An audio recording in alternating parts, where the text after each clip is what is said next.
सत्संग की आधी घड़ी तप के वर्ष हजार, तो भी बराबर है नहीं कहें कबीर विचार। देखिए सभी पवित्र धर्मों के पवित्र शास्त्रों व ग्रंथों के आधार पर आपकी पुस्तक अरदास पढ़ा रहा है। अगर वो अच्छा ज्ञान है तो ग्रहण कर लेंगे सारी जनता, और गलत है तो उसको त्याग देंगे। पढ़ाने का यही उद्देश्य है दास। जगत गुरु तत्वदर्शी संत रामपाल जी महाराज द्वारा अद्वितीय आध्यात्मिक सत्संग प्रवचन का विशेष प्रसारण प्रतिदिन सायं 7:40 पर सिर्फ साधना टीवी पर।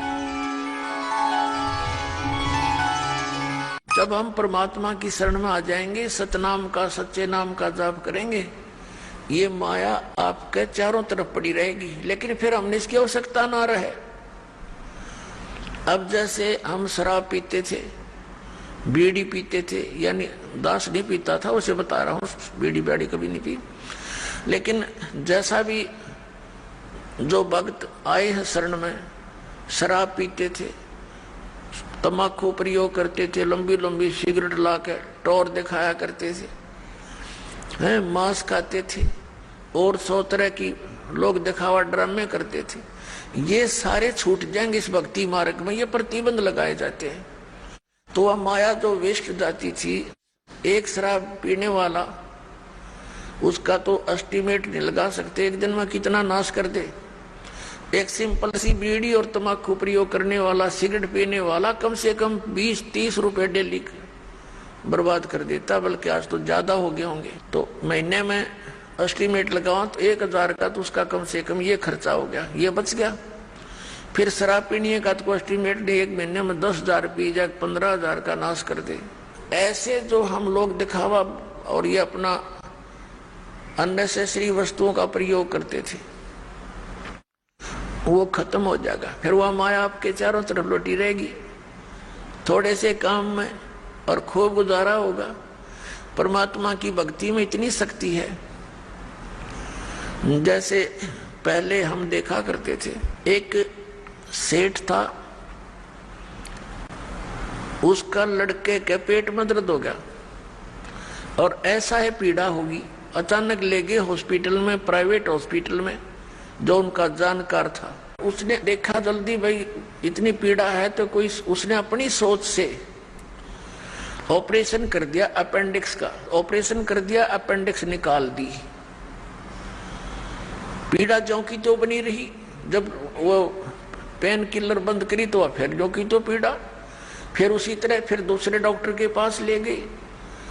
उसने क्या देखा कि इसकी जो है ना झिल्ली में डिफेक्ट है, वह झिल्ली निकाल दी। फिर पीड़ा ज्यों की त्यों बनी रही। फिर लास्ट में पता चला कि इसकी बड़ी आंत में बहुत इन्फेक्शन है। अब कहां से चला था, लाखों रुपये लागे, ब्रांड मटी नौकी नहीं हुई, जब जाकर उसकी जान बची। और 2-3 महीने तक ऐसे ब्रांड मटी रही। और अब क्या होगा जब भक्ति से हम जुड़ जाएंगे।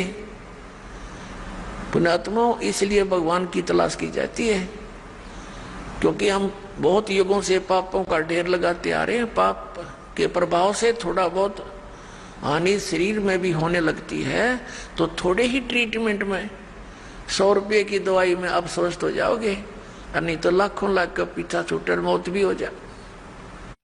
तो इस प्रकार परमात्मा आपको सहयोग देने लगेगा। ये दास का बहुत बिटर एक्सपीरियंस है इस मार्ग में। तभी इस मार्ग को, परमात्मा के मार्ग को, उसके आदेश को आप तक पहुंचाने की चेष्टा की है कि इससे बहुत लाभ मिलेगा आपको। ऐसा लाभ मिलेगा आप सोच नहीं सकते।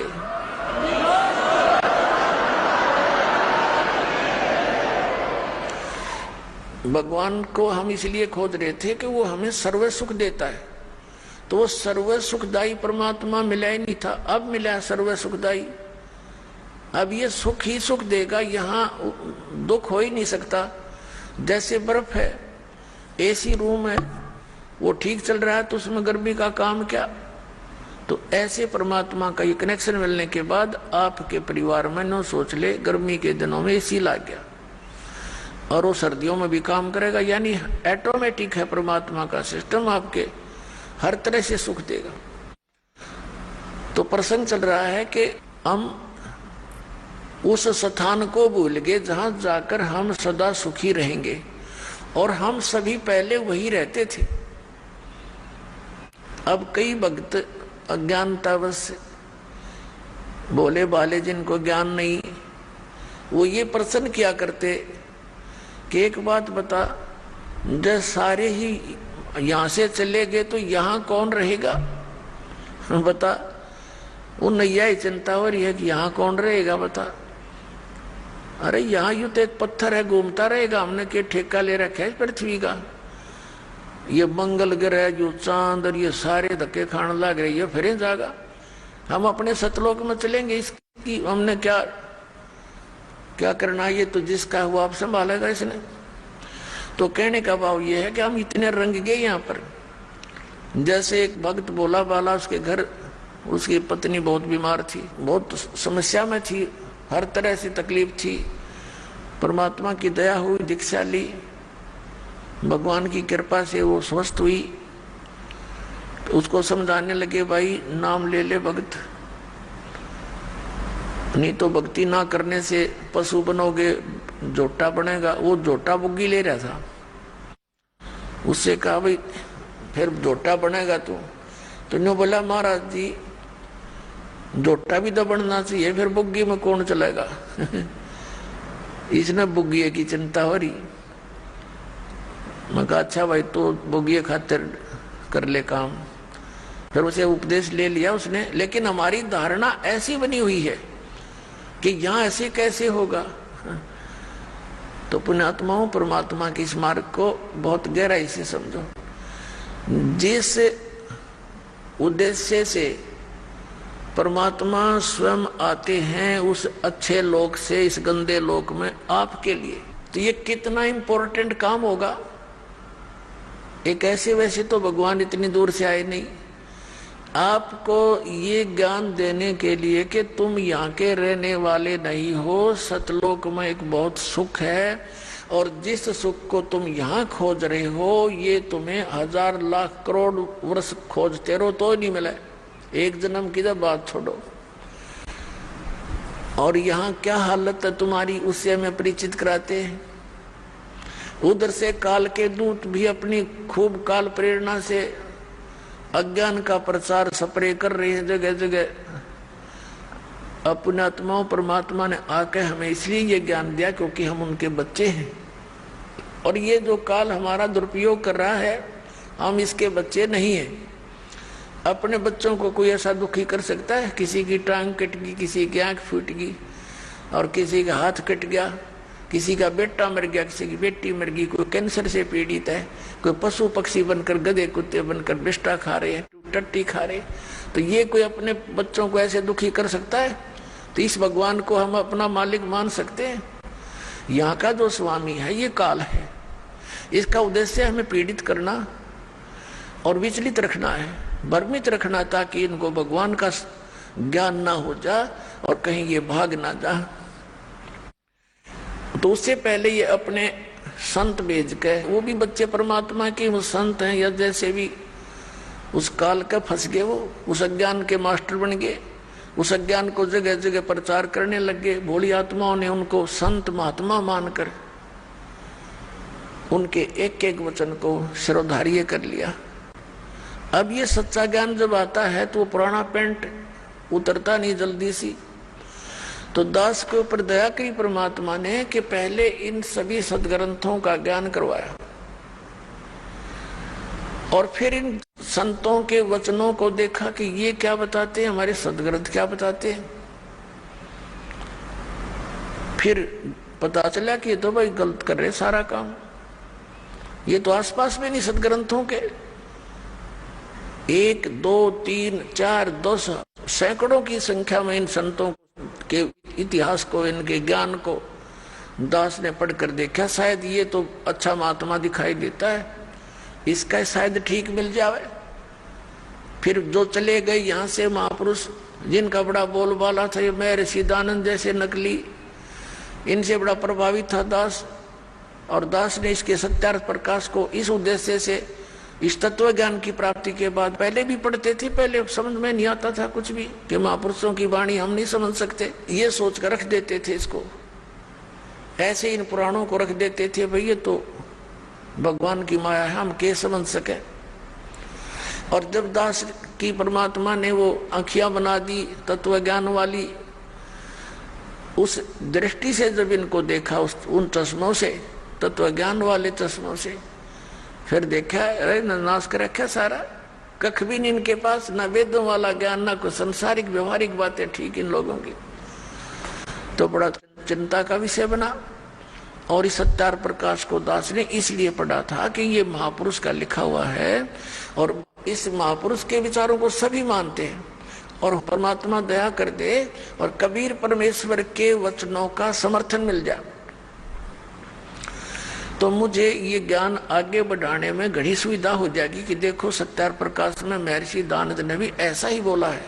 अब देखा तो महर्षि दानंद ऐसा नकली पाया को देखा को नहीं मैंने, तो तेरा गजब भैया, एक भी व्याख्या वेदों और किसी से भी नहीं मिल रही सदग्रंथों से, तो बड़ा दुख हुआ।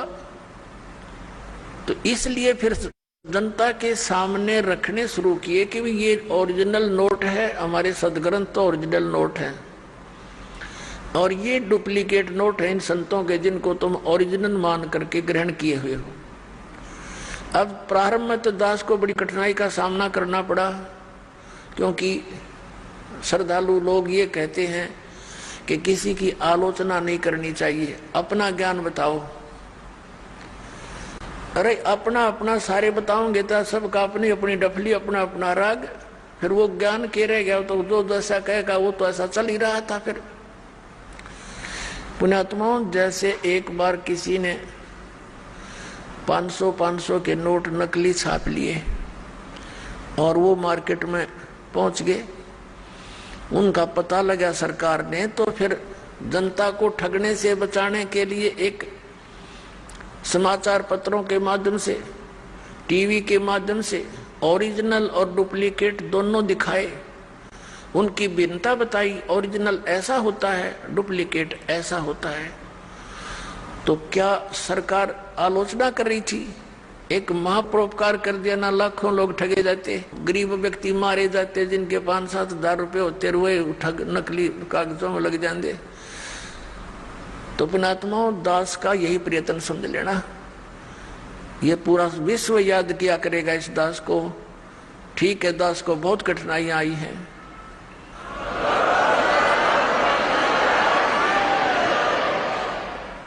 इस सच्चाई को ऊपर लाने के लिए, इस ज्ञान को उठाने के लिए सहयोग तरह कबीर भगवान का, लेकिन दास उसका बैल है और उसी के सहारे से इसको गाड़ी को खींचकर पटड़ी पर चढ़ाया है। पहले तो खाचे में कीचड़ में डाल रखी थी और इसमें बहुत से संकट दास के ऊपर आए हैं। साथ में हमारे बच्चे जो परिचित हो गए थे उन्होंने बड़ा सहयोग दिया अपने बहन भाइयों को समझाने का, वहाँ तक ये संदेश भगवान का पहुँचाने में बहुत सहयोग दिया है। और आपका भी फर्ज बनता है, ये सच्चा ज्ञान है, इससे पूरे विश्व में शांति होगी, प्रत्येक प्राणी का कर्तव्य बनता है।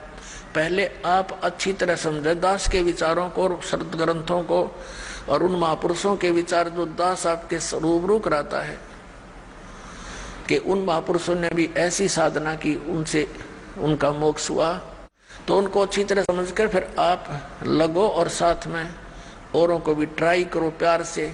ये मार्ग कोई बलपूर्वक कराने का नहीं होता, ये ज्ञान से होगा।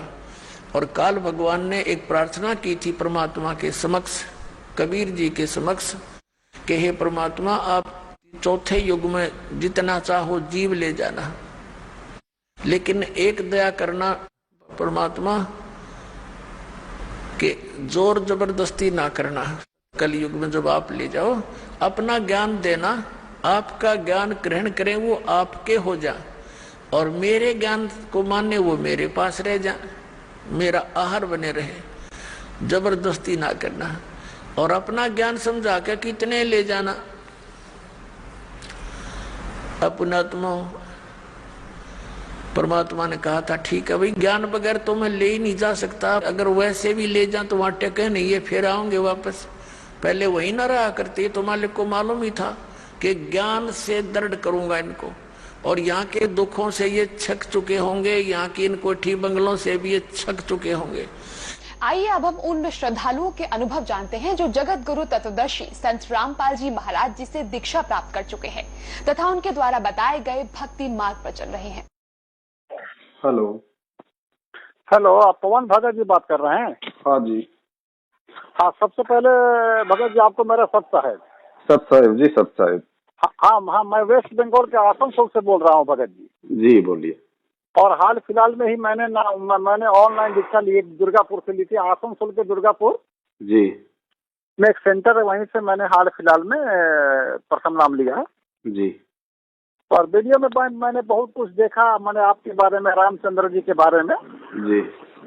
तो भगत जी यही मैंने थोड़ा सा सच्चाई जानने के लिए मैंने आपको फोन किया कि ये सब मैंने इसमें कहाँ तक सच्चाई है, क्योंकि भगत जी सुनी सुनाई बातों पर विश्वास करना कमजोर चरित्र का लक्षण है। बिल्कुल। और अफवाहों को सत्य मानना भेड़ बुद्धि का परिचय देना है। बिल्कुल सत्य बात।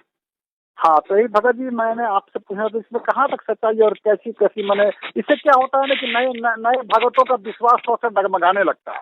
जी जी, सही कह रहे हैं आप जी। तो इसके बारे में आपका क्या राय है? देखिए, हम तो आपसे यही प्रार्थना करेंगे जी कि आप जी ने संत रामपाल जी महाराज जी के सत्संग सुने। जी। सत्संग सुन के आपकी आत्मा ने आपको स्वीकृति दी कि भाई ये परम संत है, सच्चा गुरु है, सच्चा ज्ञान है, मोक्ष का मार्ग है, और आप इनसे जुड़ जाओ। जी। और भगत जी एक बात छूट गई बोलने के लिए, मैं बोल सकता हूँ? हाँ जी बोलो। हाँ, इसके पहले चूंकि मेरी उम्र है अभी 55 बरस जी, और मैं 18 साल तक राधा स्वामी सत्संग ब्यास से जुड़ा रहा। जी। 18 वर्षों तक मैं राधा स्वामी सत्संग ब्यास पंजाब से जुड़ा रहा। और मैं परम संत रामपाल जी महाराज का सत्संग सुन करके जो तुलसी साहब की किताब से बोल रहे थे कि 5 नाम काल के जानो जी, तो मेरे को बड़ा धक्का लगा। और मैं चूंकि पुस्तक पढ़ने का बड़ा शौकीन, और मैंने तुरंत ऑर्डर कर दिया, इलाहाबाद से उस पुस्तक को मैंने मंगवा लिया। जी। और मंगवाने के बाद मैंने सत्यापन की जांच शुरू कर दी। जी। मैंने देखा कि परम संत मंदिर छोड़ सतगुरु रामपाल जी महाराज की बातों में 100% सच्चाई है। जी। और ये जान करके मैंने दुर्गापुर और कलकत्ता में फोन किया कि ऐसी ऐसी बात है, तो फिर जाकर के मैंने प्रथम नाम वहां से ले लिया। जी जी। अब बोलिए सर। तो दास तो ये कह रहा था कि जब हर तरीके से संतुष्टि के बाद आपकी आत्मा ने आपको स्वीकृति दी कि भाई यहाँ से अब आपको जुड़ जाना चाहिए। जी। लेकिन जुड़ने से पहले आप जी थोड़ा सा यदि विचार कर लेते कि मेरी आत्मा ने यदि इतने वर्ष तक धोखा खाने के बाद आध्यात्मिक मार्ग में जब पहली बार सच्चाई की ओर जाने के लिए इशारा किया है, और जिस महापुरुष का नाम लेने के लिए आत्मा कह रही है या उनसे जुड़ने के लिए कह रही है जी, तो सबसे पहले आपको ये विचार करना चाहिए था कि भाई वो महापुरुष जेल में क्यों है। जी। पीछे का कारण क्या है, क्योंकि ऐसा ज्ञान देने वाला, आत्मा को तड़पा देने वाला कुछ गलत तो कर नहीं सकता। जी। तो फिर गलत हुआ क्या, किसने किया, क्यों किया, बरवाला कांड का रीजन क्या है। आपको नाम दीक्षा लेने से पहले उस बरवाला कांड की गहराई में आपको जाना चाहिए था। जी। लेकिन वो आप नहीं जा पाए, ये आपकी गलती रही। अब आप ये भी नहीं कह सकते कि भगत जी हमें पता नहीं था। भाई देखो, पता नहीं था ये अपनी गलती है, क्योंकि आप जिसे अपना गुरु बनाने जा रहे हो जी, तो कम से कम आपको ये तो पता करना चाहिए कि मेरा गुरु है कहाँ, रहता कहाँ है, उसका आश्रम कहाँ है। जी। जी। है ना। तो जाहिर सी बात आपको मालूम तो जरूर हो गया होगा कि भाई वर्तमान में गुरुजी जेल में है। जी। जी। लेकिन आप उस कारण में नहीं जा पाए, और कारण में ना जा पाने के कारण आप इन फर्जी नामदान केंद्रों से जुड़ गए। जी। और कारण में चले जाते भगत जी तो ताश की तरह सारे पत्ते आपकी आंखों के सामने होते कि भैया जिस परम संत ने दुनिया का सर्वश्रेष्ठ आध्यात्मिक ज्ञान दिया है, जो चींटी तक को सताने के लिए अपने भक्तों को मना करता है जी, वो संत कैसे अपने ही भक्तों के हाथों में पत्थर पकड़ा देगा, पेट्रोल बम पकड़ा देगा, हथियार पकड़ा देगा और पुलिस वालों के सामने खड़ा कर देगा कि मैं कोर्ट में नहीं जाऊंगा और पुलिस को अंदर मत आने दो। ये भगत जी संतों के नहीं, ये तो गुंडों के काम होते हैं। तो वो गुंडा कौन था जिसने उस महापुरुष की आड़ में उसके भक्तों को बरगलाया, उसके भक्तों को बेचारों को मूर्ख बनाया, उनकी भक्तों की श्रद्धा और भावना जो उनके अपने गुरुदेव के प्रति थी उनका नाजायज फायदा उठाया जी। तो मालूम पड़ता कि वो सबसे बड़ा जो गुंडा था, सबसे बड़ा जो वो दुष्कर्मी इंसान था, वो स्वयं उस महापुरुष का छोटा भाई महेंद्र था जी। और उस महेंद्र ने सन 2012 में ही छल बल करके पूरे आश्रम को अपने हवाले कर लिया था, फर्जी डॉक्यूमेंट्स बनवा के जी। और नीचे नीचे राष्ट्रीय समाज सेवा समिति नाम का एक संगठन बना लिया था। उस संगठन में अपने मतलब के लोगों को उसने ऐड कर लिया, जिसमें गुरुजी का जमाई भी था, गुरुजी के दोनों लड़के भी थे और भी मैन जो आदमी थे मैनेजमेंट में, उन सबको उसने उस राष्ट्रीय समाज सेवा समिति के बैनर तले इकट्ठा कर लिया। और ये लोग गुरुदेव की एक भी बात नहीं माना करते थे, आश्रम में सारी अपनी मनमानियां किया करते थे। गुरुदेव का करोथा कांड का सन 2006 का जो मामला था जी, जिसमें आर्य समाजियों के साथ में झगड़ा हुआ था, क्योंकि परमात्मा ने आर्य समाजी महर्षि दयानंद सरस्वती के द्वारा एक सत्यार्थ प्रकाश पुस्तक लिखी थी जी। और महर्षि दयानंद जी ने क्या किया कि उन्होंने वेदों का अनुवाद तो किया उसने बाद में, और पहले उन्होंने अपना जो अनुभव था भगवान को जानने का, पहचानने का, वो उन्होंने सत्यार्थ प्रकाश नाम की पुस्तक में लिख दिया और लिख करके उस पुस्तक को उन्होंने समाज में वितरित कर दिया। जी जी जी, उन्होंने सबका पर्दाफाश किया, राधा स्वामी मत का भी पर्दाफाश किया और समाज के प्रति मैंने सभी संतों महात्मा नकली गुरुओं को उन्होंने पर्दाफाश कर ही दिया। जी जी जी।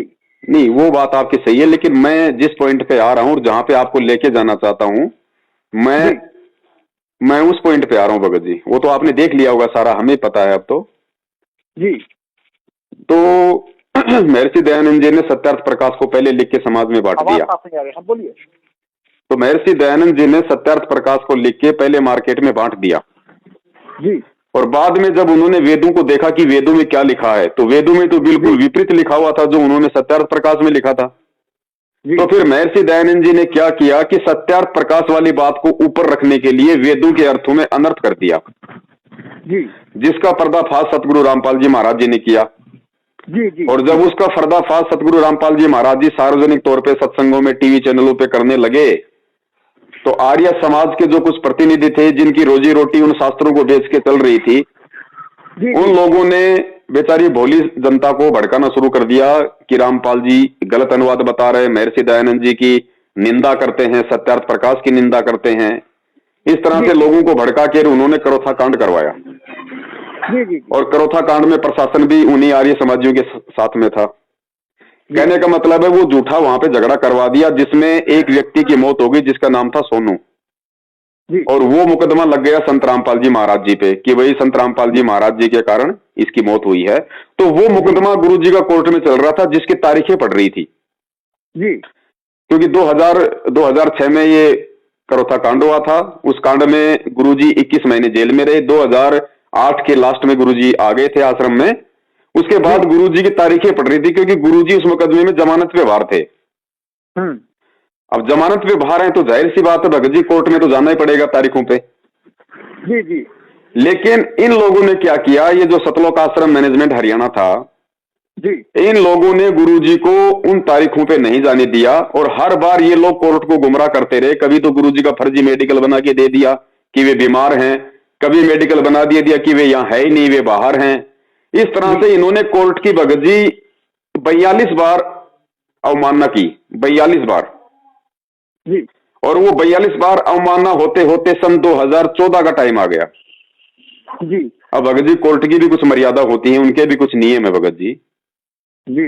तो 42 बार यदि आप किसी की अवमानना करोगे तो सरकार के पास तो सारे अधिकार हैं जी। तो उन्होंने आदेश दिया फिर कोर्ट ने कि भाई ये तो कानून का मजाक बनाया जा रहा है। संत रामपाल जी महाराज जी यदि सही हैं, वो गलत नहीं है, तो इसका निर्णय सांसारिक तौर पे संत रामपाल जी महाराज जी नहीं कर सकते। इसका निर्णय करेगा प्रशासन, इसका निर्णय करेगा कोर्ट। तो कोर्ट में उनको हाजिर होना चाहिए। अगर वो सच हैं तो उनको कोर्ट में जाने से दिक्कत क्या है जी। लेकिन इन लोगों ने गुरु जी को एक आम व्यक्ति मान के, एक आम संत मान के इन्होंने गुरु जी से भी झूठ बोला और उधर इन लोगों ने जो है यहाँ जो अपनी जो न्यायपालिका है, जो कोर्ट है, उसमें भी झूठा मेडिकल गुरु जी का लगाते रहे। नौबत यहां तक आ गई कि पुलिस को न्यायालय के द्वारा पुलिस को फाइनली टारगेट मिल गया कि संत रामपाल जी महाराज जी को फला फला तारीख को कोर्ट में हाजिर करो, चाहे वे बंकर में छुपे हों, चाहे वो पाताल में छुपे हों, चाहे वो कहीं भी हो, उनको कोर्ट में पेश किया जाए। उसके लिए चाहे कुछ भी छल बल का प्रयोग किया जाए जी।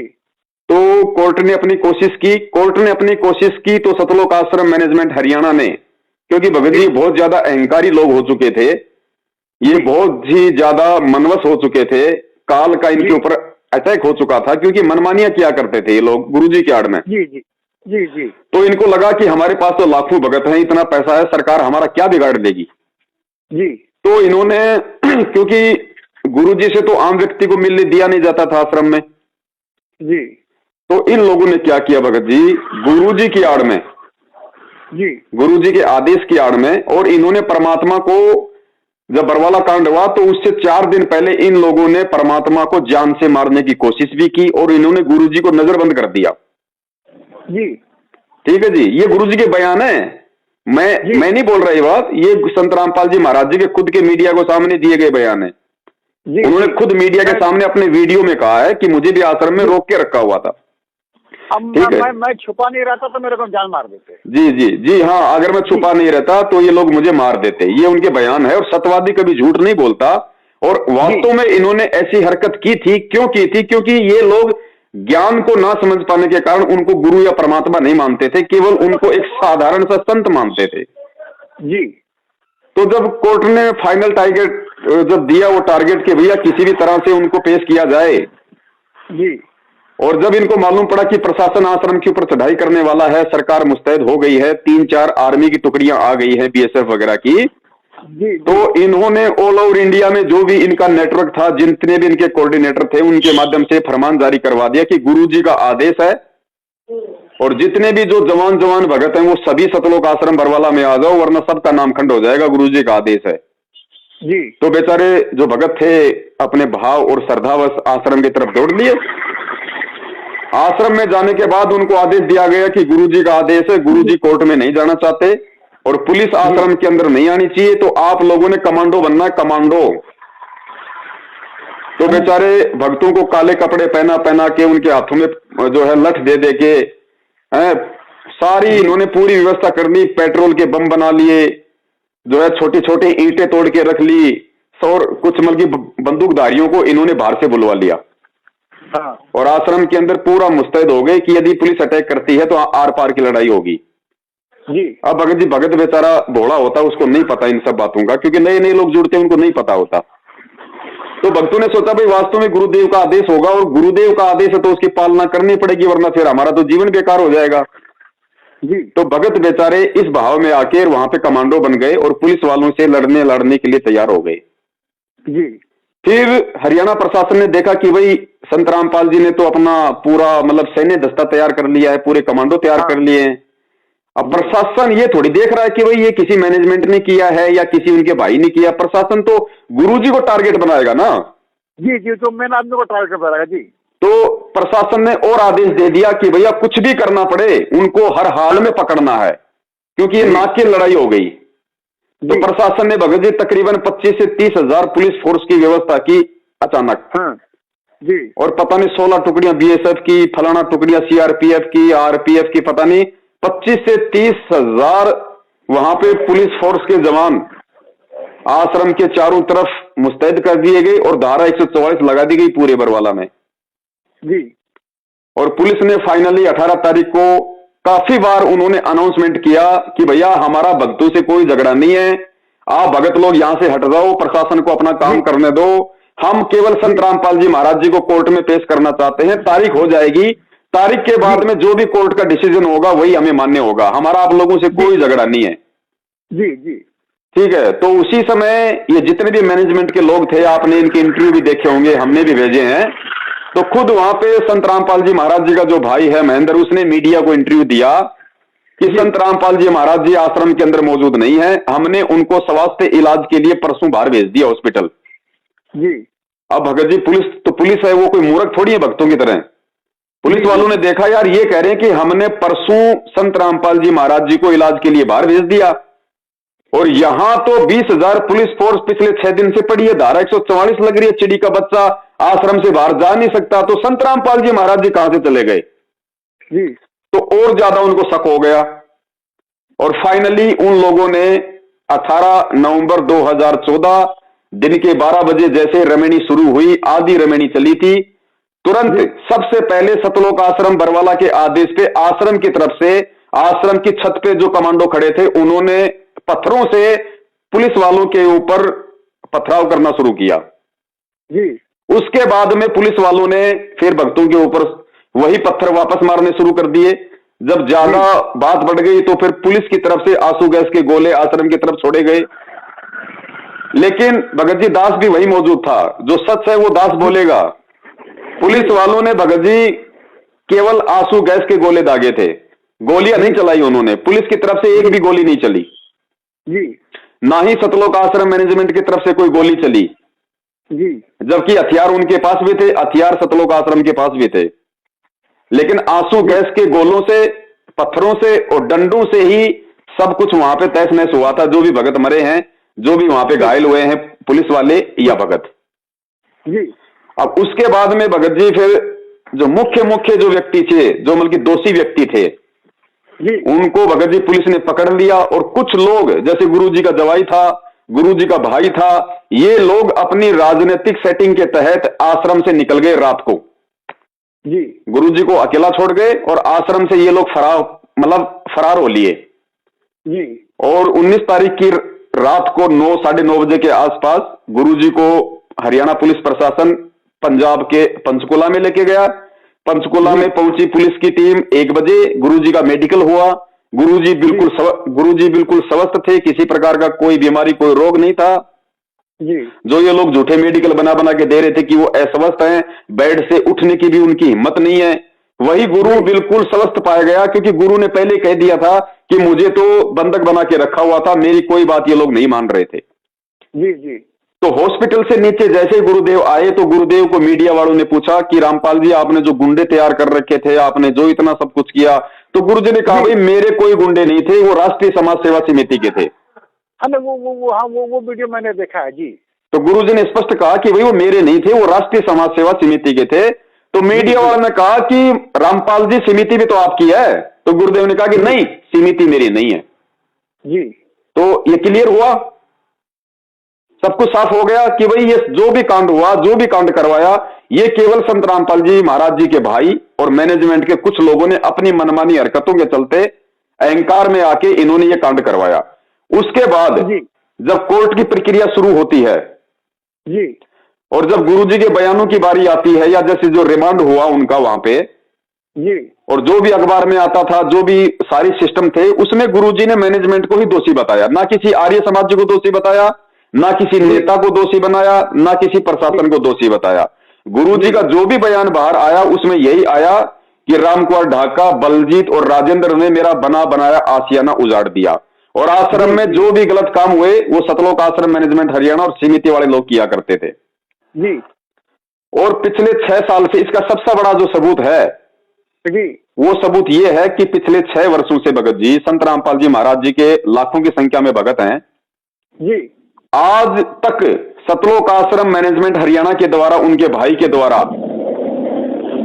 ना ही तो एक बार भी चंडीगढ़ हाई कोर्ट में सतगुरु रामपाल जी महाराज जी की जमानत लगाई गई जी, और ना ही सतगुरु रामपाल जी महाराज जी के जो बयान है कि उन्होंने किसको दोषी बताया, वो बयान आज तक संगत में नहीं भेजे गए। आज तक जी, बयान इसलिए नहीं भेजे गए क्योंकि बयान तो इन लोगों के पास है ही, क्योंकि मैनेजमेंट ने ही बाद में वकील खड़े किए, जी, तो बयान तो इनके पास हैं। लेकिन उन बयानों में स्पष्ट लिखा हुआ है कि बरवाला कांड का जो मुख्य दोषी है वो राष्ट्रीय समाज सेवा समिति है जी। इसलिए ये लोग संगत में बयानों की कॉपी, फोटोकॉपी 6 साल हो गए आज तक नहीं भेज रहे। अगर ये भेज देंगे तो संगत को मालूम पड़ जाएगा कि गुरुजी ने किसको दोषी बताया है जी। और जब मालूम पड़ जाएगा संगत को कि सतलोक आश्रम मैनेजमेंट हरियाणा को गुरुदेव ने दोषी बताया है, और जो उनका भगोड़ा भाई है जो आज तक पुलिस से छुपता हुआ फिर रहा है, ये सब लोग बरवाला कांड के दोषी हैं, तो उसके बाद भगत जी इन फर्जी नाम दान केंद्रों पे कौन जाएगा, कौन यहां से नाम दीक्षा लेगा,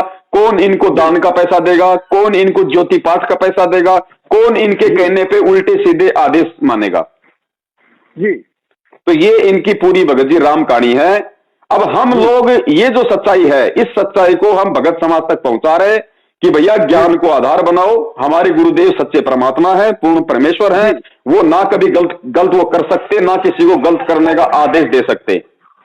और आज उनके जेल जाने के बाद उनके आदेश की आड़ में जो ये पीले पर्चे आते हैं, ये नकली ऑडियो आती हैं, इनमें यही आदेश आते हैं कि बीजेपी को वोट दो, कांग्रेस को वोट दो, उसको आरक्षण में सहयोग करो, उसको ये करो।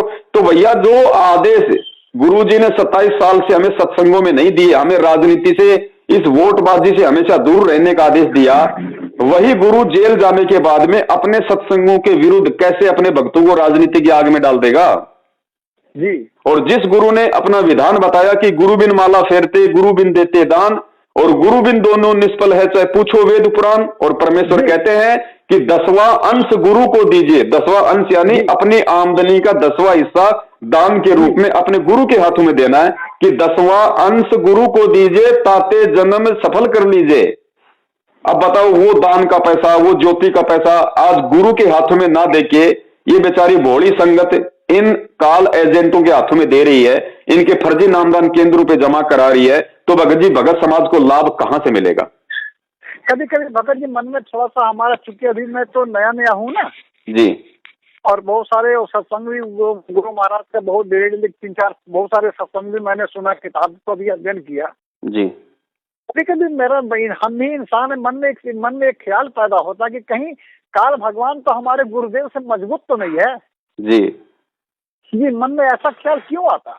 भगत जी देखो, ऐसा है, मन में ख्याल इसलिए आता है कि कुछ सत्संगों की थोड़ी सी कमी है, वरना गुरुदेव ने अपने विधान में क्या बताया कि बच्चों, जब मैं तुम लोगों की ये पतली हालत देखकर, तुम लोगों की दयनीय हालत देखकर, जब मैं सतलोक से अपने बेटे जोगजीत का रूप बना के इस पृथ्वी पे आना चाह रहा था, तो बीच में मेरी उस काल से मुलाकात हो गई। और काल को मैंने कहा कि भाई मैं नीचे जा रहा हूं उस परमात्मा के आदेश से, और तेरी हकीकत मैं नीचे जाके बताऊंगा, सभी जीवों को मैं वो सार नाम दूंगा और सबको मैं सतलोक लेके जाऊंगा।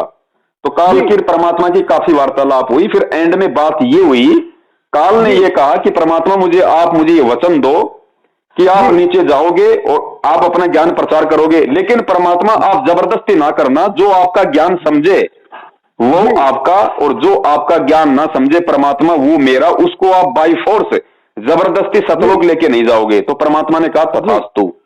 तो परमेश्वर तो अपने विधान अनुसार, अपने वचन अनुसार जबरदस्ती तो करेगा नहीं, परमात्मा तो आके सतलोक की जानकारी देगा और वहां जाने की जो साधना, जो मंत्र है वो बताएगा। अब जिसने जाना है वो भक्ति करेगा, जिसने नहीं जाना वो बकवाद करेगा।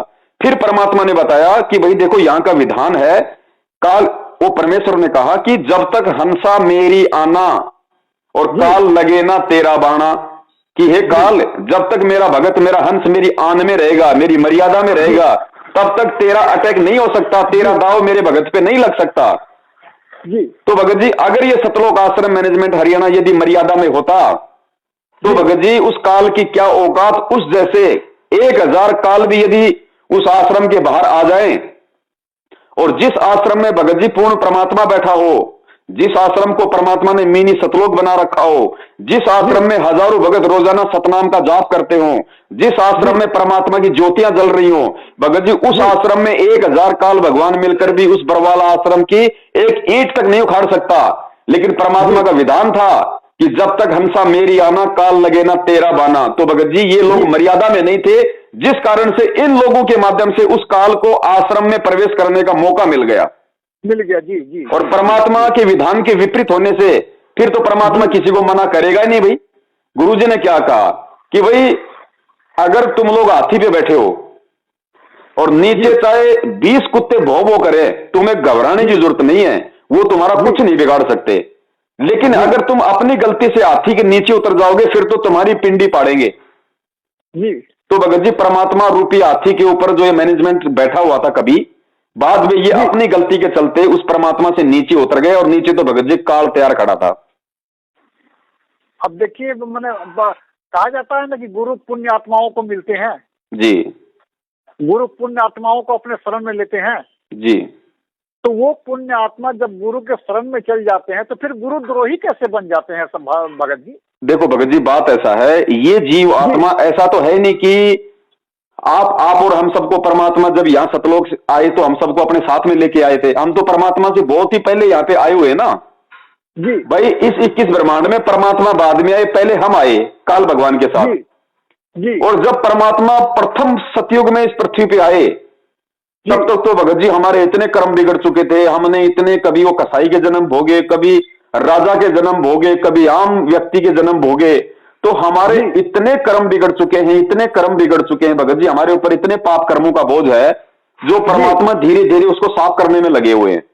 तो होता क्या भगत जी, परमात्मा की जो शरण जीव को मिलती है ना, वो शरण उसके उन अनंत युगों वाले जो जन्म है, उन जन्मों में उसने जो अच्छे काम किए, जो पुण्य काम किए, उन पुण्य कर्मों के आधार से परमात्मा उसको मानव जन्म देके अपनी शरण में लेता है। इसलिए परमात्मा उनको कहता है कि पुण्य आत्मा।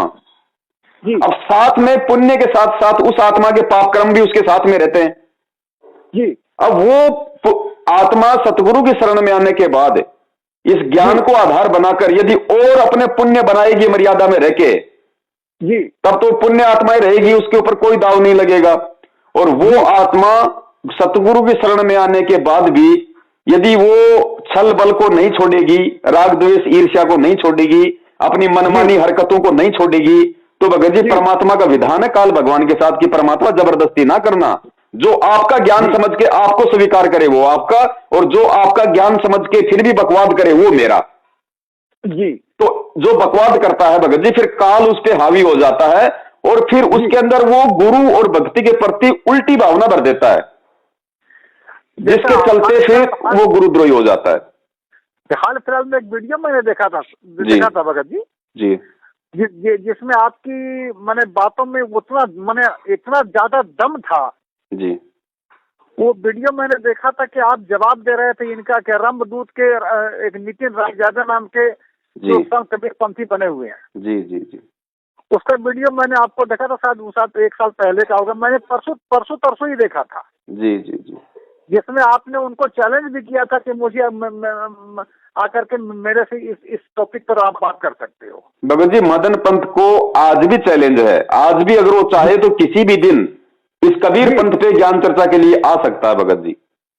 जी। और दूसरी बात एक तो ये भगत जी उनको भी मैंने वीडियो देखा था, संजय नाम के भगत जी जो है जी, हिमाचल प्रदेश में गुरु बन करके बैठे हैं जी, वो संत रामपाल जी के ही महाराज के शिष्य है ना। हाँ जी, संत रामपाल जी महाराज जी के शिष्य थे और शुरू में बरवाला कांड के बाद वो भी हमारे साथ मिलके सच्चाई संगत को बता रहा था जी। लेकिन बाद में चल के उसके मन में दोष आ गए, जैसे गुरु जी को उम्र कैद हुई जी, तो उसके मन में दोष आ गए, क्योंकि कहीं ना कहीं वो गुरु को मानुस मान रहा था। तो उसके मन में दोष आ गया कि अब गुरु जी जेल से बाहर नहीं आने। और जिस प्रकार गुरु जी की गैर हाजिरी का और भक्तों के भोलेपन का ये सतलोक आश्रम मैनेजमेंट हरियाणा फायदा उठा के अपने धर्म को धंधा बना लिया, क्यों ना तू भी उसी राह पे चल जी। तो उसके मन में दोष आया और उसने भी अपना अलग से चिमटा गाड़ लिया। अच्छा, फिलहाल एक वीडियो मैंने देखा था 2014 में, एक निरंकारी महात्मा नाम लिए थे जी, वो बिहार के ही थे। अच्छा। और उन्होंने शायद 52,000 लोगों को नाम भी दिया था जी। और निरंकारी पद पर वो थे, वो छोड़ करके सदगुरु रामपाल जी के शरण में आए थे। 2014 को उन्होंने नाम दीक्षा ली थी। नहीं आया भगत जी, वो शरण में आकर भी शरण में नहीं आया। वो शरण में आकर भी शरण में नहीं आया। आज भी वो निरंकारी है जी, क्योंकि उसने नाम लिया सतगुरु रामपाल जी महाराज जी के जेल जाने के बाद जी। और जेल जाने के बाद में ये जो काल एजेंट सतलोक आश्रम मैनेजमेंट हरियाणा और जो गुरु जी का भाई है, ये लोग देखते मौका कि संगत को कैसे मूर्ख बनाया जाए। तो वो बंदा था वहां का, गुजरात का। हाँ, बिहार का था, बिहार का। नहीं भगत जी, वो गुजरात का है जी। और अब उसको गुरु जी के भाई ने पूरे गुजरात का कोऑर्डिनेटर बना दिया जी।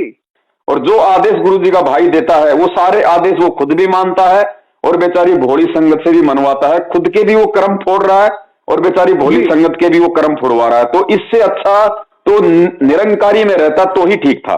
कम से कम अपने उल्टे काम करके कम से कम वो अपने कर्म तो नहीं फोड़ता। जी जी जी जी जी जी। अब उसको प्रधान बना दिया, उसको गुजरात का संगत के ऊपर एमएलए बना दिया। अब भगत जी मान बढ़ाई का तो सारा खेल है बड़े भाई। परमात्मा कहते हैं राज त्यागना सहज है, सहज नारी का ने, मान बढ़ाई ईर्ष्या दुर्लभ तजना ये। तो पहले जो वो गुरु बना हुआ था वहां पे निरंकारी पंथ में, वही गुरुवाई उसको संत रामपाल जी महाराज जी के छोटे भाई ने गुजरात की दे दी। तो क्या बदल गया भगत जी उसका? अच्छा, तो फिर मैंने देखा था कि 2009 के बाद जितने भी नामदान केंद्र दीक्षा दिया वो सारे सब फर्जी दीक्षा केंद्र है। 2009 के बाद नहीं, 2014 के बाद। 2014 से पहले जो बरवाला कांड हुआ ना जी, बरवाला कांड से पहले तो देश विदेश में, उससे पहले गुरुजी ने कहीं कोई नामदान केंद्र नहीं खोला। जहां गुरुजी सत्संग करते थे केवल वही एक नामदान केंद्र था बस। ये गुरुजी के जेल जाने के बाद इन्होंने देश विदेश में 300 से ज्यादा ये फर्जी नामदान केंद्र, ये दुकानें जगह जगह खोल दी इन्होंने। अच्छा, जी जी जी जी जी। उससे पहले नहीं था। इसलिए तो हम कह रहे हैं अगर गुरु ने नामदान केंद्र खोलने होते तो कांड से पहले खोल देता ना। तो हमने देखा था वीडियो में कि 2009 के बाद जो नामदान दीक्षा दी जा रही है वो फर्जी नाम। हाँ भगत जी देखो, ऐसा 2009 से सतलोक आश्रम बरवाला में डीवीडी से नाम दीक्षा दी जाने लगी थी। इसके पीछे का क्या रीजन है वो अभी हमने 1 घंटे का वीडियो बना के पूरा डाला हुआ है जी। गुरुजी ने तो स्पष्ट तौर पे बोल रखा है अपने वीडियो में, आपने देखा भी होगा, सुना भी होगा। गुरुजी कह रहे हैं कि पुण्यात्माओं इसी तरह से डीवीडी से नाम दिया जाएगा, फिर सारनाम भी डीवीडी से दिया जाएगा, लेकिन ये दास के सतलोक जाने के बाद ये व्यवस्था की जाएगी। जी जी। तो तो कहते हैं साध वचन पलटे नहीं, पलट जाए ब्रह्मांड। और सतगुरु कोई बच्चा नहीं होता जो मतलब भाई क्या बोल रहा है आगे जाके वो भूल जाएगा। जी जी। तो सतगुरु का वचन सत्य है। जब सतगुरु ने कह दिया कि मेरे सतलोक जाने के बाद में डीवीडी से नाम दीक्षा दी जाएगी, तो फिर 2009 से डीवीडी की शुरुआत किसने की? भगत जी चक्कर क्या होता है, आध्यात्मिक मार्ग का वही हमें सिस्टम समझना पड़ेगा कि काल और परमात्मा के क्या जो है वो एग्रीमेंट हुआ था। काल ने कहा था परमात्मा जबरदस्ती ना करना, तो परमात्मा ने जब वो सत्संग कर दिया, परमात्मा ने उससे पहले भी कई बार बोल दिया कि नाम देने का अधिकारी केवल परमात्मा होता है और मेरे अलावा कोई नामदान नहीं देगा, ठीक है। और वो डीवीडी परमात्मा ने 2005 में बना दी थी, ध्यान रखना। डीवीडी नाम की परमात्मा ने 2005 में बना दी थी। अगर डीवीडी से नामदान देना होता तो भगत जी फिर 2005 के 1 साल बाद करोथा कांड हुआ, गुरुजी 21 महीने जेल में रहे, तो उन 21 महीनों में डीवीडी से नाम दीक्षा क्यों नहीं दी गई? क्यों कोई नामदान केंद्र नहीं खोला गया? किसी के शुद्धिकरण की व्यवस्था भी नहीं की गई कि एक भी जगह कोई नामदान केंद्र खोला गया हो। क्यों नहीं खोला गया? क्योंकि गुरु का वचन था कि मेरे सतलोक जाने के बाद डीवीडी से नाम दिया जाएगा। जैसे ही गुरुजी कांड के बाद 2008 के लास्ट में आए जी, और आश्रम में बहुत सारे भगत आने लग गए, बहुत सारी संगत नाम दीक्षा के लिए आने लगी, तो ये लोग तो गुरुजी को गुरु मानते ही नहीं थे, उनके परिवार वाले, भाई बंधु, रिश्तेदार, और यही लोग गुरुजी के आसपास रहा करते थे। तो इन लोगों ने गुरुजी को सलाह दी जी कि गुरुजी आप बहुत ज्यादा जो है आप मतलब परेशान हो जाते हो, आप क्या क्या काम करोगे, आप ये शास्त्रों का आप ये अध्ययन भी करते हो, आप भक्तों को आशीर्वाद भी देते हो, सत्संग भी करते हो, तो गुरुजी आपको भी थोड़ा बहुत तो समय चाहिए, टाइम चाहिए आराम के लिए जी। क्योंकि इन्होंने गुरु को परमात्मा नहीं माना, गुरु को अपने जैसा एक मतलब बूढ़ा इंसान मान रखा था जी। तो परमात्मा तो भगत जी जबरदस्ती नहीं करता, और परमात्मा ने एक तीर से 2 शिकार करने थे। ऐसा भी नहीं है कि वो गुरुजी की ही मतलब सहमति नहीं थी, गुरुजी की भी उसमें सहमति थी। क्योंकि अगर ये लोग इतने समझदार होते तो परमात्मा को ये सलाह ना देते कि गुरुजी अब डीवीडी से नाम दीक्षा शुरू कर दो और आप थोड़ा आराम करो जी। जब गुरु ने देखा इन नालायकों को इतना ज्ञान नहीं है तो क्यों ना इनको एक झटका दे दिया जाए। जिस प्रकार 650 साल पहले परमात्मा ने उस गणिका माई को, जब ये मैनेजमेंट वाले जब वहां पे जो आश्रम के जो प्रबंधक थे, जब उसको आश्रम में बेचारी को परेशान करने लगे कि तू वैश्या है, सत्संग सुनने के लिए मत आया कर, तेरे कारण हमारे गुरुजी पूरे काशी में बदनाम हो रहे हैं, तब परमात्मा ने सोचा कि इतने साल मैंने ज्ञान दिया, इन नालायकों को यह भी समझ में नहीं आया कि कौन बदनाम होता है और संगत के ये ठेकेदार बन गए, तो क्यों ना इनकी मैं एक वो फड़क निकाल लूं। तो ठीक इसी प्रकार परमात्मा को जब इन्होंने सलाह देनी शुरू की बात बात पे जी भगत जी, ये बात मैं कोई अपनी तरफ से नहीं कह रहा, जब 2012 में इन लोगों ने राष्ट्रीय समाज सेवा समिति का संगठन बनाया था तो उसका इन्होंने जो बल्कि संविधान बनाया था 12-13 पेज का, जी। तो उस संविधान के पेज नंबर जो पॉइंट नंबर 12 के ऊपर इन्होंने लिखा हुआ, वो मेरे पास रखा हुआ है, मैंने संगत में जो है मतलब भेज भी रखा है। उसके पॉइंट नंबर 12 पे सतलोक आश्रम मैनेजमेंट हरियाणा ने ये लिखा है कि उसमें लिखा है कि राष्ट्रीय समाज सेवा समिति संत रामपाल जी महाराज जी से किसी भी कार्य में कोई दिशा निर्देश नहीं लेगी जी। और संत रामपाल जी महाराज जी का काम केवल इतना है कि वो शास्त्रों का अध्ययन करे, भगत समाज को मतलब सत्संग करे।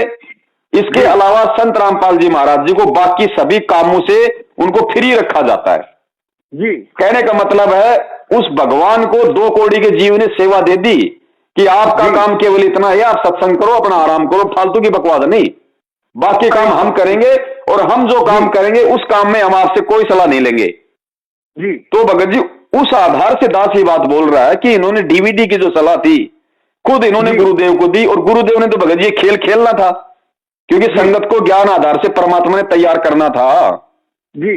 तो परमात्मा ने कहा भाई ठीक है, जैसा तुम्हें उचित लगे वैसा कर लो। तो इन्होंने परमात्मा की उस सलाह को इन्होंने संगत में आदेश के रूप में पारित कर दिया कि गुरु जी का आदेश है, डीवीडी से नाम दीक्षा दी जाएगी। अच्छा जी जी जी। ठीक है। अब सतलोक आश्रम बरवाला में गुरुजी के रहते सहते जो डीवीडी से नाम दीक्षा दी जा रही थी वो गुरुजी का स्पष्ट आदेश नहीं था, लेकिन गुरुजी की इन लोगों की सलाह पे सहमति थी। और दूसरी बात, आश्रम में जो भी व्यक्ति नाम दीक्षा लेता था वो नाम दीक्षा लेने के तुरंत बाद अपना फार्म हाथ में पकड़ के गुरुजी के दर्शन के लिए जाया करता था। जी जी बिल्कुल। और जब वो गुरुजी के पास दर्शन के लिए जाता था तो परमात्मा उसके फार्म को हाथ में लेके उसके सिर पे हाथ रखते थे और कहते थे कि बेटा अच्छी तरीके से भक्ति करना, परमात्मा तुम्हारे साथ में। तो वो नाम दीक्षा अगर वो गलत थी तो भी वो सतगुरु आशीर्वाद से सही हो जाती थी जी। अब भगत जी गुरु से नाम दीक्षा लेने के बाद तब तक वो नाम काम नहीं करेगा जब तक गुरु आपको सर पे हाथ रख के आशीर्वाद नहीं देगा जी। तो इसलिए वो नाम दीक्षा को हम ठीक कह सकते हैं, लेकिन वर्तमान में ना ही तो उस गुरु का कोई स्पष्ट रूप से कोई आदेश है, ना ही नाम दीक्षा लेने वालों को गुरु का कोई आशीर्वाद मिल रहा है, और ना ही कोई भी व्यक्ति गुरु से जेल में जाके ये आदेश लेके इन नामदान केंद्रों से नाम ले रहा है। तो बताओ भगत जी, हम इसको फर्जी नाम दीक्षा ना कहें तो और क्या कहें? अच्छा, बहुत सारे इंटरव्यू ऐसा देखते हैं यूट्यूब में। हेलो जी जी। तो उस यूट्यूब में कोई बोल रहा है कि मैंने नाम दीक्षा लिया 14 को, 16 को, 18 को, 20 को डीवीडी से और मेरे को बहुत ज्यादा लाभ हो रहा है, इसमें कहाँ तक सच्चाई है? देखो बड़े भाई, लाभ मिलते हैं, परमात्मा अवश्य लाभ देता है जी। कैसे लाभ देता है भगत जी? ये है परमात्मा का भक्ति युग जी। और इस समय आत्मा को भगत जी परमात्मा की जरूरत है जी। और जो भी व्यक्ति संत रामपाल जी महाराज जी से जुड़ता है, चाहे वो ज्ञान समझ के जुड़े, चाहे वो अपने किसी दुख से, किसी रोग से जुड़े, जी। वो आदमी हर जगह जा जाके, हर देवी देवता के जाके, हर हॉस्पिटल में जाके वो परेशान हो चुका, दुखी हो चुका होता है।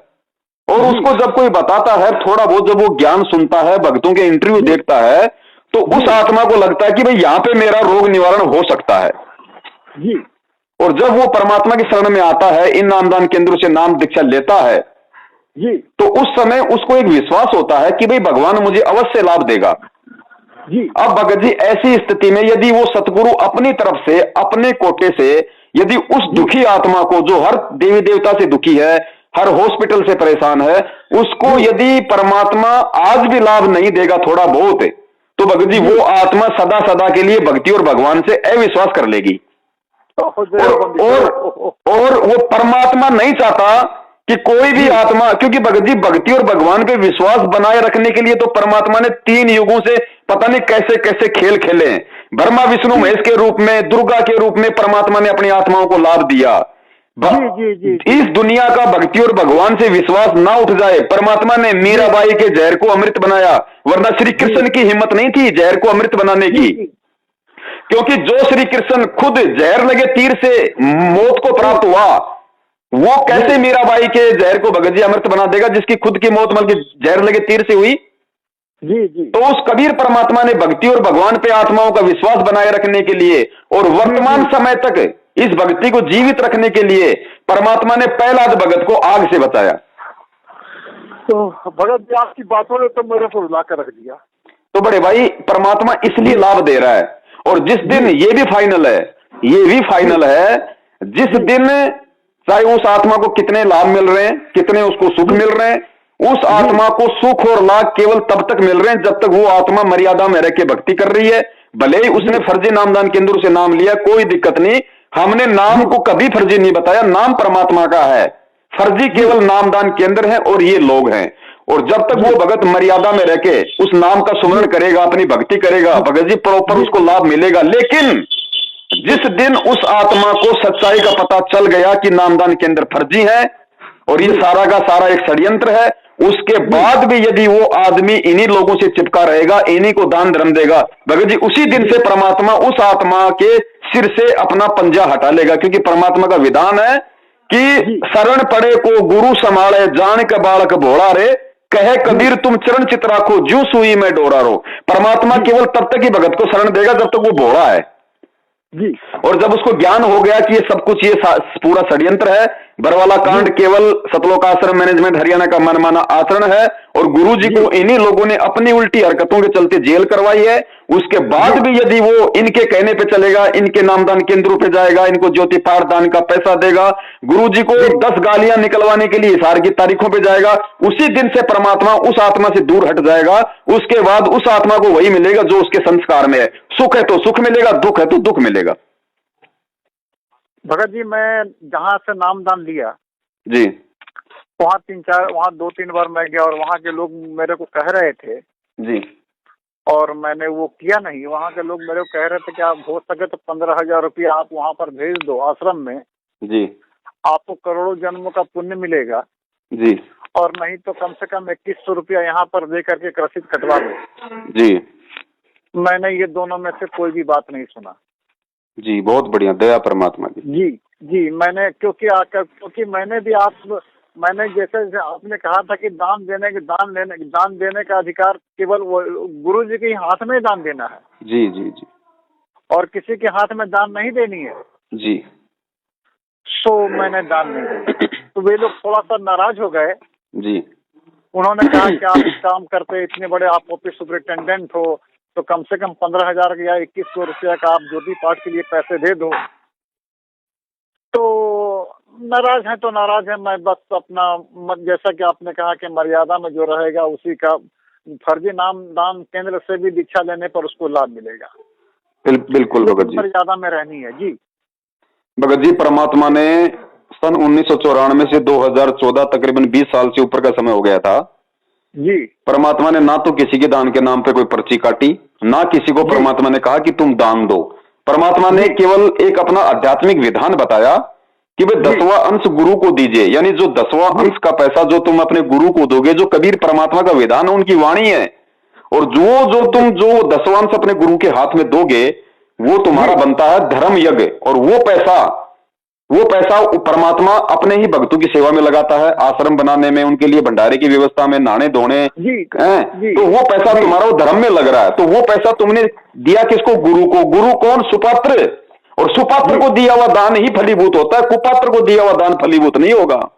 जी जी जी। इसीलिए परमात्मा ने भिखारी को पैसा देने से मना किया है। आप उसको भंडारा करवा दो, आप उसको खाना खिला दो, आप उसको कपड़े पहना दो, लेकिन पैसे का दान गुरु के अलावा सृष्टि में किसी को नहीं देना। या जब तक गुरु आपको आदेश नहीं दे कि बेटा तू इसको पैसा दे दे जी, तब तक जी। और ये बहुत लंबी चौड़ी कहानी है भगत जी। चलिए आपसे बात करके मेरे को मैंने बहुत कुछ, मैंने आँख के सामने जो काली पट्टी लगी हुई थी थोड़ी बहुत ढीली हो चुकी है। वो दया करेंगे परमात्मा। वैसे तो आंखों की सारी काली पट्टी उतारने के लिए परमात्मा ने कोई हजारों वीडियो बनवाए, 5 साल में हजारों वीडियो जी। और भगत जी वही बात है, परमात्मा देखो भगत जी, ये भक्ति इतनी आसान नहीं है। ये भक्ति अगर इतनी आसान होती भगत जी, यहाँ तो हर कोई पार हो जाता, कौन बचता इस लोक में। भगत जी आप यकीन मान लेना, वर्तमान में भी यदि किसी को पार होना है, देखो सतगुरु क्या बोलता है, सतगुरु के इशारों को समझना पड़ेगा। 650 साल पहले कबीर परमात्मा, यही संत रामपाल जी महाराज जी कह लीजिए या फिर वो कबीर कह लीजिए, जब 650 साल पहले वो आए तो वो क्या कहा करते थे कि बच्चों भक्ति करो, सब पार होंगे, हम सब यहाँ से सतलोक जाएंगे, हम भक्ति करेंगे, सब पार होंगे, कहा करते थे ना जी। लेकिन उस परमात्मा को यह भी पता था कि इनमें से एक भी पार नहीं हो पाएगा जी, और वास्तव में एक भी पार नहीं हुआ। फिर भी वो परमात्मा ये क्यों कहते थे इसलिए कहा करते थे कि इनका भक्ति और भगवान पे विश्वास बना रहे। अपने बच्चों को थोड़ा वो जोश दिलाया करते थे। जैसे कि मान लीजिए आपके जैसे कोई स्कूल है, स्कूल के अंदर हजारों विद्यार्थी होते हैं जी।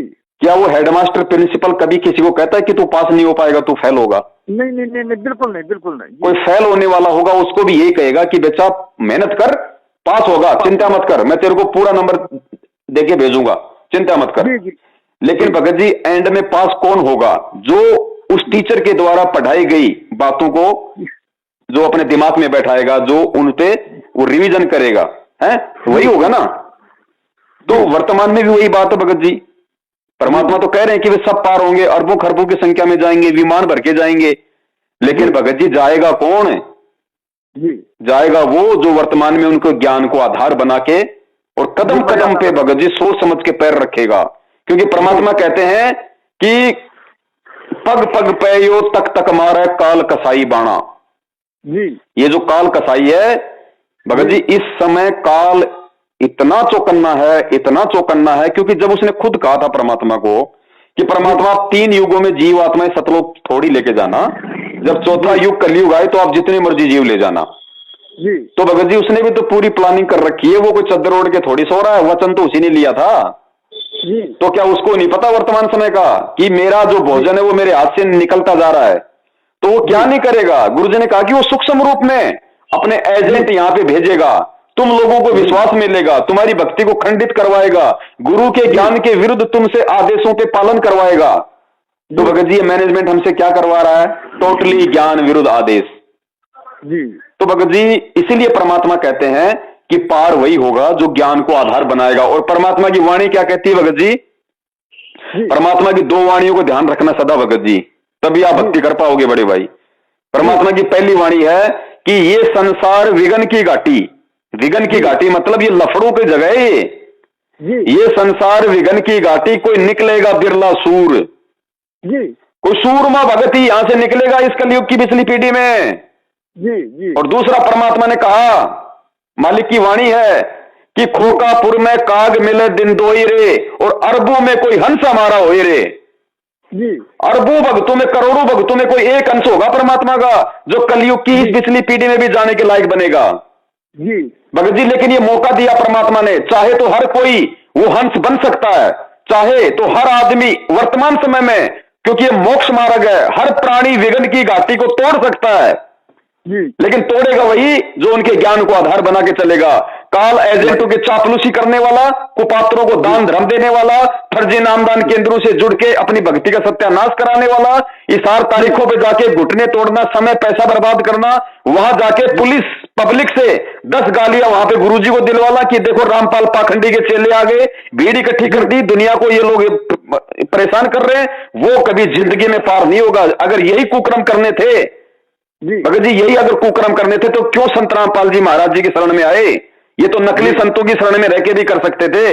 ये राजनीतियां ये संत आसाराम जी किया करते थे, ये राजनीतियां राम रहीम जी किया करते थे। और ये राजनीति यदि आज सतगुरु रामपाल जी महाराज जी का नाम लेके सतलोक आश्रम मैनेजमेंट हरियाणा करवा रहा है, तो मैं ये कहता हूं कि संत आसाराम, संत राम रहीम और सतगुरु रामपाल जी महाराज जी में क्या अंतर रह गया? तो बड़े भाई ये ज्ञान आधार है, क्योंकि ये समय परमात्मा ने ज्ञान आधार का निश्चित किया है। भगत जी आज हम लोग जितने भी लोग इस पृथ्वी पे हैं भगत जी, हम लोग उतने विकार रहित नहीं है जितने हम 650 साल पहले थे। 650 साल पहले हमारे मन में कोई राग द्वेष, कोई ईर्ष्या नहीं, कोई किसी प्रकार का कोई जो है गुस्सा नहीं आता था, किसी भी प्रकार का किसी के प्रति कोई छलबल नहीं था भगत जी। उसके बावजूद हम उस समय पार नहीं हो पाए, क्योंकि हम उस समय ज्ञान को आधार ना बनाकर परमात्मा को परमात्मा नहीं मान पाए। और आज तो भगत जी इस काल भगवान ने एडी से लेकर चोटी तक हमारे को पाप कर्मों में गाल रखा है, हमारे को विकारों में जकड़ रखा है, और उसके बावजूद भी यदि हम ज्ञान को आधार नहीं बनाएंगे, वही सारी उल्टी हरकत हम करेंगे भगत जी, कौन से विमान में बिठा के ले जाएगा फिर परमात्मा? फिर तो काल के एजेंट, काल के दूत जंजीरों में जकड़ के ले जाएंगे, जंजीरों में। भगत जी दुनिया भर के बच्चे बाहर घूमते हैं और जो बच्चा स्कूल में पढ़ता है और वो बच्चा यदि बाहर घूमता हुआ या शरारत करता हुआ यदि उस टीचर को दिखाई दे जाए तो टीचर केवल उसी बच्चे को डांटेगा जो बच्चा उस टीचर की स्कूल में एडमिशन ले रखा है जी। दूसरे बच्चा चाहे वो गधे पे बैठा हो उसको टीचर कुछ नहीं कहेगा, नहीं कुछ कहेगा जी। तो भगत जी ये नियम किसके ऊपर लागू हैं जी? ये नियम केवल उसी व्यक्ति के ऊपर लागू हैं जो संत रामपाल जी महाराज जी की शरण में है। शरण में जी जी जी जी। और भगत जी संत रामपाल जी महाराज जी की शरण में आने के बाद यानी ज्ञान होने के बाद यदि ये प्राणी ज्ञानहीन कुकर्म करता है जी, भगत जी जगत वालों से 10 गुना ज्यादा दोष बताया परमात्मा ने। ये भगत लोग कहां अपने आप में टीटी पाक रहे हैं कि हम तो गुरु की शरण में आ गए, हमारा तो बेड़ा पार हो गया। अरे गुरु की शरण में आने के बाद तो चारों आंखें खोलनी पड़ती हैं तब जाके बेड़ा पार होता है, वरना जगत वालों से भी ज्यादा पाप के भागी बनता है जीव। जी जी जी, वो तो अनजान ही जानबूझकर दिया हुआ है। क्योंकि परमात्मा कहते हैं कि जो अनजाने में गलतियां कर रहा मैं उसको माफ कर दूंगा एक बार, लेकिन मेरा ज्ञान समझने के बाद यदि कोई गलती करेगा उसको माफी नहीं है फिर जी। तो बड़े भाई इसलिए ये ज्ञान आधार की भक्ति वर्तमान में परमात्मा ने निश्चित की है। और जो इस ज्ञान पे चलेगा, देखो भगत जी 650 साल पहले परमात्मा आए, उन्होंने जो सत बोला, जो पाखंडियों के पाखंड की पोल खोली, तो उनके पीछे कितने लोग लगे, हर धर्मगुरु उनके पीछे हो गया, राजा को भड़काया। वही काम वर्तमान में संत रामपाल जी महाराज कर रहे हैं, तो उनके साथ हो रहा है, उनको देशद्रोही बना दिया गया जी जी, और कह दिया गया कि ये तो हिंदू धर्म का नाश करना चाहता है, देवी देवताओं की भक्ति छुड़वाता है, ये तो ईसाइयों के साथ मिला हुआ है जी, और दुनिया उनके सत्संग तक देखने से नफरत करती है। जी जी भगत जी वही स्थिति हम जैसे भगत भाइयों के साथ हो रही है, क्योंकि हम भी उसी राह पे चल रहे हैं जिस राह पे हमारा गुरु चल रहा है। तो भगत जी हमारे को इन्होंने गुरुद्रोही बना दिया और कह दिया कि पवन दास से कोई बात कर लेगा, पवन दास के कोई वीडियो देख लेगा तो उसका नाम खंड हो जाएगा। अब भगत जी ये लोग मना इसलिए करते हैं क्योंकि अब आपने दास से तकरीबन 50 मिनट हो गए बात करते हुए जी, और आपको सारी सच्चाई समझ में आ गई। और सच्चाई समझ में आने के बाद ना तो आप इनके फर्जी आदेश पे चलोगे, ना आप इनके नामदान केंद्रों पे जाओगे, ना आप इनको किसी प्रकार का 10वां अंश ज्योति पाठ या दान का पैसा दोगे। तो इनको डर है कि अगर सारी संगत समझ गई तो तुम्हारे जो खर्चे कहां से पूरे होंगे। तुम जो आराम की कमाई खा खा के, जिसकी साइकिल चलाने की औकात नहीं, जिसकी साइकिल खरीदने की औकात नहीं, वो आज संगत के दान पे स्कॉर्पियो 20 लाख की गाड़ी में घूम रहा है, तो वापस इनको साइकिल पे आना पड़ जाएगा। मैंने वही ना भगत जी, मैंने आपसे कहा कि जब मैं नामदान केंद्र पर गया था ना जी, तो वहाँ के कुछ भगत आपका भी नाम ले रहे थे जी, तो मैंने रामचरितमानस में पढ़ा था कि सुनी सुनाई बातों पर विश्वास करना कमजोर चित्त का लक्षण है। बिल्कुल भगत जी। और अफवाहों को सत्य मानना भेड़ बुद्धि का परिचय देना है। बिल्कुल। तो मैंने उनकी बातों पर विश्वास नहीं किया, डायरेक्ट मैंने आप ही से पूछ लिया तो मेरे मन में जो भी संशय था वो सारा संशय बिल्कुल दूर हो गया। भगत जी परमात्मा ने भी यही विधान बताया। परमात्मा कहते हैं कहे कबीर सोए जन मेरा, जो नीर खीर का करे निवेरा। करे निवेरा जी। अरे हंस किसे बताया? हंस वो होता है एक गिलास के अंदर, एक कटोरी के अंदर गुरुजी बोले कि दूध और पानी को आपस में मिक्स कर दो, और जो हंस होगा वो भगत जी दूध पी लेगा, पानी को छोड़ देगा। परमात्मा ने उसको ऐसा लक्षण दिया है, उसको गुण दिया है। तो वो हंस परमात्मा ने अपने भक्तों को बनाया। किन भक्तों को? जिनके हृदय में ज्ञान समा गया, तत्व ज्ञान समा गया। अब वो भगत चाहे झूठ और सच्चाई को कितना ही मिक्स कर दो, वो परमात्मा के तत्व ज्ञान को आधार बना के दोनों तरफ की बातों को ध्यान से सुनेगा, फिर विवेक करेगा, विचार लगाएगा, और अपने गुरुदेव के द्वारा जो तत्व ज्ञान रूपी जो लालटेन दी है, जो टॉर्च उसको प्राप्त है, उस टॉर्च की रोशनी में वो साफ साफ देख लेगा कि क्या सही और क्या गलत है। जी जी जी जी जी जी जी जी। और भगत जी एक बात बताइए। हाँ एक मिनट हाँ बोलिए। एक बात बताइए भगत जी। संत रामपाल जी महाराज जी ने खुद हमें अपनी शरण में लेने के लिए जितने भी धर्म गुरु हैं, जितने भी शंकराचार्य हैं, सबके वीडियो दिखाए, सबकी पुस्तकें पढ़ाई। अरे तभी तो हम कोई निर्णय कर पाए कि भाई वो कबीर भगवान है या फिर रामकृष्ण भगवान है। अगर गुरुजी हमको ये वीडियो नहीं दिखाते, उन नकलियों के, उनकी पुस्तकें नहीं दिखाते, तो हम कैसे यकीन कर पाते कि कौन भगवान है और कौन भगवान नहीं है? नहीं, हम लोग तो कुआं का बैल और कुएं का मेढक बने रहते। तो संगत को बताओ फिर वो परमात्मा कैसे आदेश दे देगा कि पवन दास के वीडियो देखोगे तो नामखंड हो जाएगा, जब उस परमात्मा का विधान है कि जब तक दोनों तरफ की नहीं देखोगे वो मेरा भगत ही नहीं है। मेरा भगत तो वो है जो दोनों तरफ की देखेगा। अरे देखने से नामखंड नहीं होता, देखने के बाद में गलत वस्तु को अपनाने से नामखंड होता है। जी जी जी जी जी जी। नहीं, मैं क्लियरिफिकेशन हो गया, आपसे बात करके क्लियरिफिकेशन हो गया।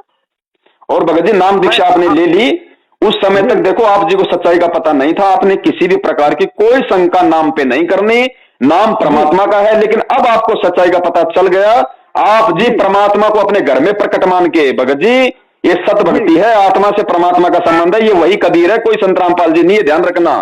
और कहते हैं मोको कहां ढूंढे रे बंदे, मैं तो तेरे पास में। जिस परमात्मा ने इतना ज्ञान देके हमारी आस्था मंदिर और मस्जिदों से हटवाई कि भगवान उन पत्थर के टुकड़ों में नहीं, भगवान तो तुम्हारे घट में है। रोज संध्या आरती करते हैं कि घट ही में गंगा, घट ही में यमुना, घट ही में है जगदीश। तो जगदीश कौन है? जगदीश कोई विष्णु भगवान थोड़ी है, जगदीश यानी कबीर परमात्मा, जगत का ईश। तो गुरुदेव कह रहे कि वो तो तेरे घट में है, तेरे घर में है बेटा, मैं तो तेरे साथ में हूं, मोको कहां ढूंढे रे बावड़े, मैं तो तेरे पास में है। अब इन्होंने क्या कर दिया कि अगर गुरुजी कहीं है तो केवल नामदान केंद्रों पे है। इन्होंने वही नकली पंडित अज्ञानी धर्मगुरु वाली परिपाटी पे ये भगत समाज को लेके जा रहे हैं कि अगर तुम्हें कोई प्रार्थना करनी है तो नामदान केंद्र पे करो, पाठ ज्योति का पैसा जमा करना तो नामदान केंद्र पे करो, भगवान से कोई संकल्प लेना तो नामदान केंद्र पे करो। गुरुजी कहीं है, अगर तुम्हारा नाम खंड हो गया, मर्यादा खंड हो गई तो नामदान केंद्र पे आओ। अरे भैया नामदान केंद्र पे भगवान को तुमने रस्सियों से बांध रखा है क्या, जो हमारे को केवल वही मिलेगा जी। और मालिक कहते हैं कहे कबीर सुनो भाई साधो, मैं तो हूं विश्वास में। जी जी बिल्कुल। अगर तुझे विश्वास है तो सर पहाड़ की चोटी पे जाके बैठ जा, आत्मा से पुकार करेगा तो मैं तो अंतर्यामी हूं, मैं तो तुरंत पुकार सुनता हूं। परमात्मा कहते हैं चीटी पायल बाजे पैर, साहेब सुनता है सब लहर। जी।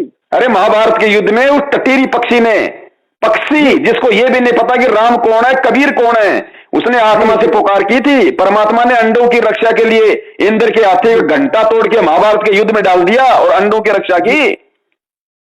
जी। तो वही परमात्मा तो आज हिसार जेल में बैठा है, हमारे पास में है, हमारे साथ में है, उसी का तो हमें शब्द मिला हुआ है। तो क्या वो हमारी नहीं सुनेगा? हम तो डायरेक्ट उसके शरण में जी। लेकिन सुनेगा उसकी जिसको विश्वास होगा। जी बिल्कुल बिल्कुल। जी जी। अन्यथा भगत जी वो कस्तूरी वाले हिरण की तरह चाहे भटकते रहो पूरी जिंदगी, भगवान नहीं मिलेगा। जी ठीक है भगत जी। ठीक है बड़े भाई। हेलो, हाँ आपसे बात करके बहुत मेरे शंकाओं का समाधान हो गया, बहुत ही अच्छा लगा मेरा। हेलो, ठीक है बड़े भाई। और हाँ भगत जी यही मेरा व्हाट्सएप नंबर है, मेरा शुभ नाम है मनोज कुमार लाला। ठीक है बड़े भाई, ठीक है, दया मालिक की। ठीक है सत साहिब। बोलो सतगुरुदेव की जय।